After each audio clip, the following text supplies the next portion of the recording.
Question ஜியோமெட்ரில தான் நம்ம பார்க்க போறோம். என்ன கொடுத்துருக்காங்க அப்படின்னா ஒரு 4 லைன் செக்மெண்ட் கொடுத்துட்டாங்க. ஸோ இது எந்த காம்பினேஷன் நீங்க அரேஞ்ச் பண்ணீங்கன்னா ட்ரையாங்கிள் ஃபார்ம் ஆகும். எத்தனை ட்ரையாங்கிள் வந்து ஃபார்ம் ஆகும் அப்படின்னு சொல்லி கேட்டிருக்காங்க. ஸோ என்ன பண்ணிருக்கலாம் அப்படின்னா ட்ரையாங்கிள் ஃபர்ஸ்ட் ப்ராப்பர்ட்டி என்னன்னா a plus b is greater than c.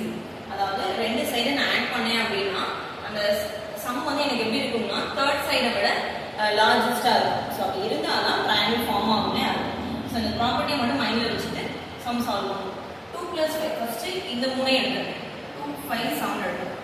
இந்த ரெண்டையும் ஆட் பண்ண என்ன வேல்யூ வரும்? 7 வருமா? 7 ஈக்குவல்ஸ் டு 7 வந்துச்சு. ஸோ இந்த காம்போல எனக்கு ட்ரையாங்கிள் ஃபார்ம் ஆகாது. அடுத்தது பாத்தீங்க அப்படின்னா 5 7 8 அப்படின்னு சொல்லி எடுத்துக்கேன். 5 7 8 அப்படின்னு சொல்லி எடுத்தோம் அப்படின்னா 5 plus 7 என்ன வேல்யூ இருக்கும்? ரெண்டு ஸ்மாலர் வேல்யூஸ் ஆட் பண்றேன். ஆட் பண்றப்போ எனக்கு 12 வரும், which is greater than 8.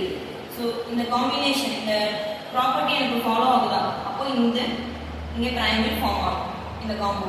அடுத்தது பாத்தீங்க அப்படின்னா 7 to 8 எடுத்துக்கலாமா? 2 7 8 எடுக்கிறேன். ஸோ எடுக்கிறப்போ 7 plus 2 என்ன வந்திருக்கும்? 9 வந்திருக்கும், which is greater than 8. So இங்கேயுமே எனக்கு இந்த ப்ராப்பர்ட்டி ஃபாலோ ஆகுது.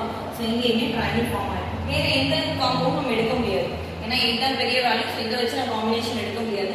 ஸோ எனக்கு இந்த 4 வேல்யூஸ்ல ரெண்டே 2 ட்ரையாங்கிள் மட்டும் தான் ஃபார்ம் ஆகும். ஸோ 2 தான் ஆன்சர். ஓகேவா?